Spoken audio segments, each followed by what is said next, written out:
chapter 43. Still going to go along the theme and the thought there of forgiveness, but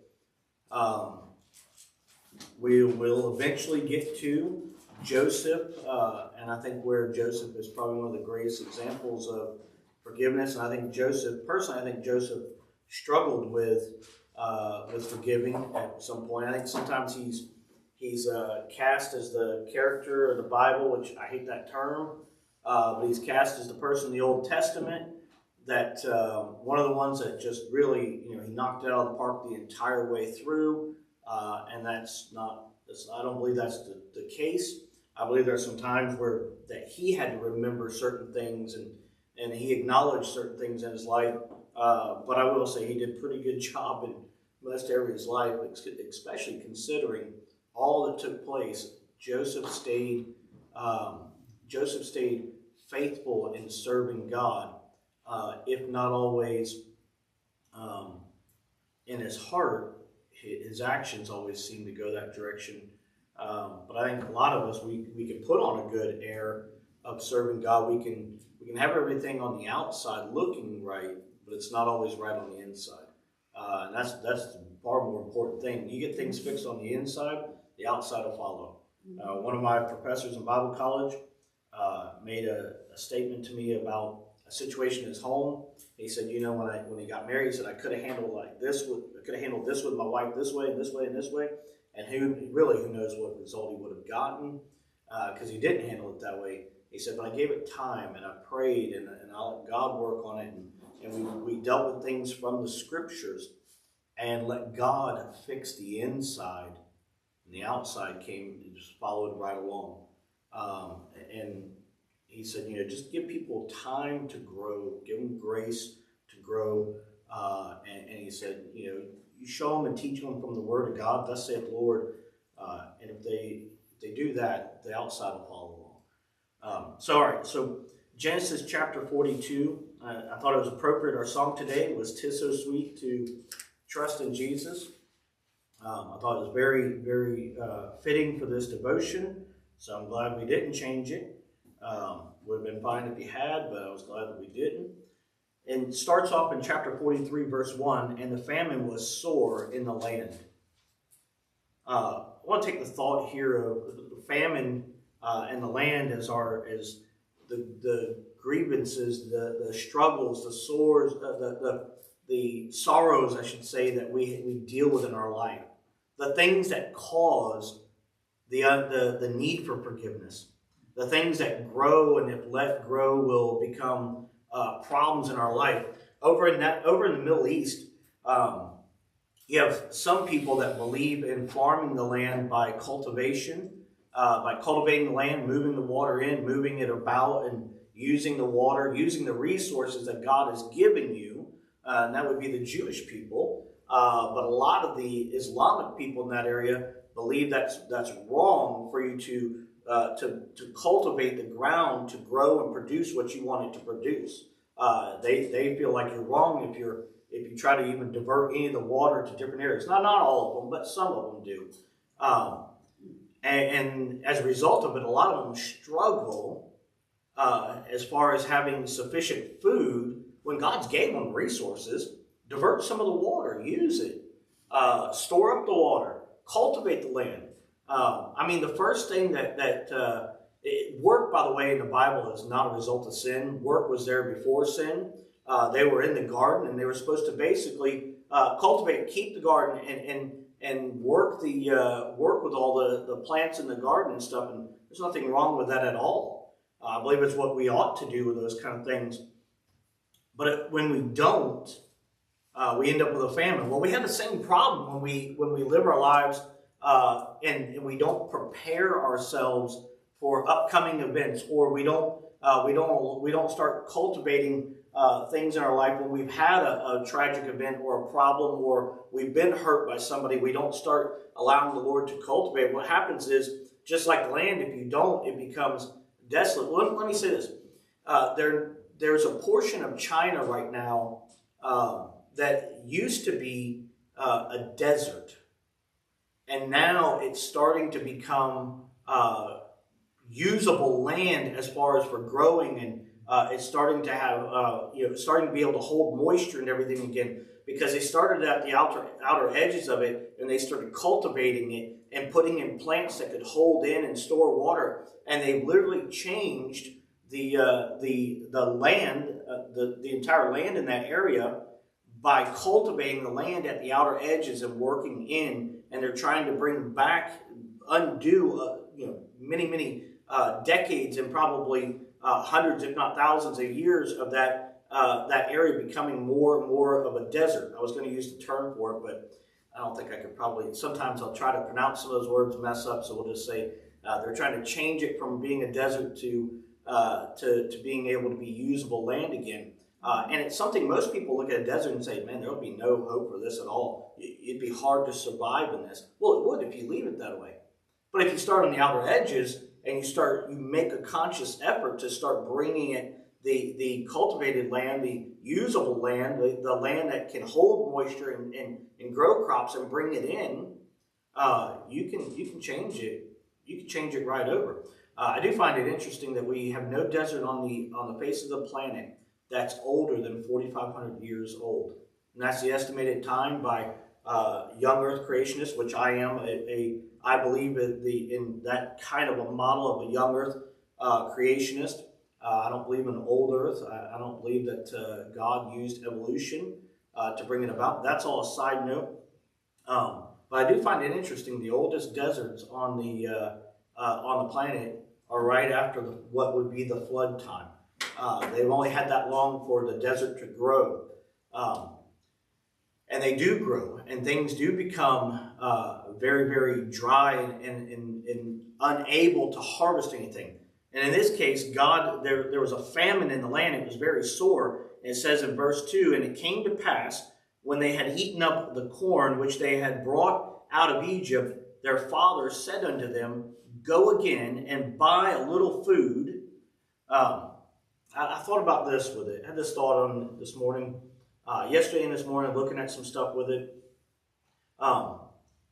If you read before this, you'll see that they sold their brother into bondage, and we know all the things. He was in Potiphar's house, the false accusations, the imprisonment, the abandonment of those that he helped in the imprisonment, even though he was doing everything right. And then we see he was in second command. The dreams that God gave him had come true, and then would yet come true, would be fulfilled completely coming up. But they went to him and they got a little bit of corn, and it was not enough to see them through the entire famine. And I'm amazed at somebody that would have had a lot of wisdom like their father had, not saying, why don't we just go ahead and start having somebody go back and make a continual trip back and forth. We'll develop goods and stuff that we can sell and trade, and we'll set up a trade route, and we'll get the corn flowing from there to here so that we can survive here. Instead, he just sent them, and they just got just enough. And I think it's a problem when yesterday's corn is no longer able to sustain today's life. And when you don't have it, things will become worse. The famine will grow worse. And when we deal with forgiveness, I think a lot of us, we just try to put it off. As I said, we try to not dwell on it right then. Instead of going to God and letting God help us with it, letting God make us whole, we don't go to Him and let Him be our all-sufficient Creator. We don't let Him be all-sufficient for forgiveness. We just go and we just get enough to take. We just get close enough to God to take away the hurt for a little while, and then what happens? It starts to grow again, and grow again, and then there's deeper hurts and it's deeper wounds, and it turns into bitterness. It goes from unforgiveness to bitterness, and it starts to be just like that area. It starts to grow like a desert, further and further and further out, until it consumes and destroys far more than just our life. And bitterness has been rightly said. It is the one poison, the one acid, the one acid that, or poison, that destroys the bottle it's contained in more than what it's poured out on. and that's just the way it is. But unfortunately, bitterness is worse than that. Once it's destroyed the container it's in, it tends to find its way into other lives and destroy those lives as well. I thought about here how he told him to go again and buy a little food. Instead of going to him and saying, God, there's no way I can handle this. I'm going to cast all my cares upon you because I know you care for me.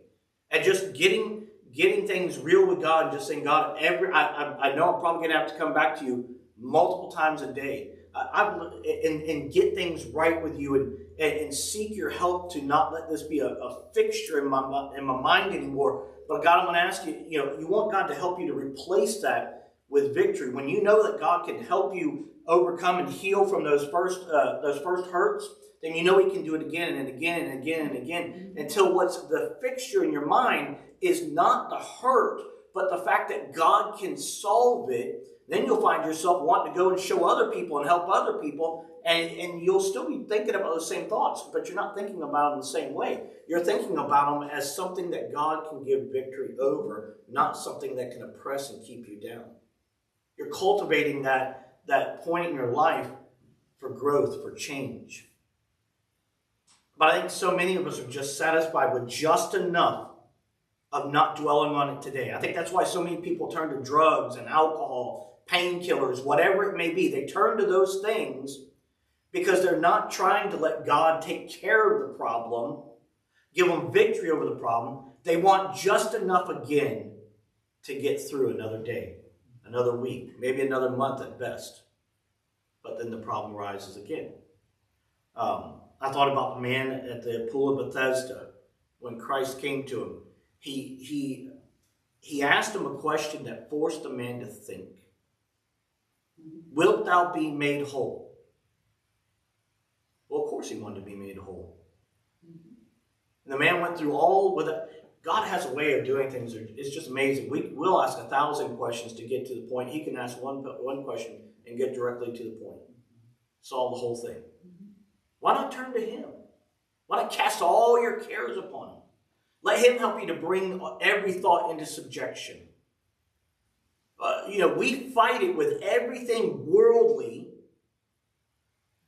We distance ourselves.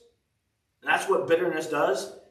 Bitterness and forgiveness are both similar in this. They both have a well-known path with well-known ends.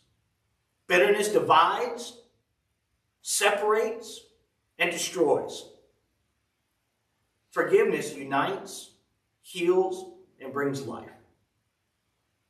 It's a well-known path.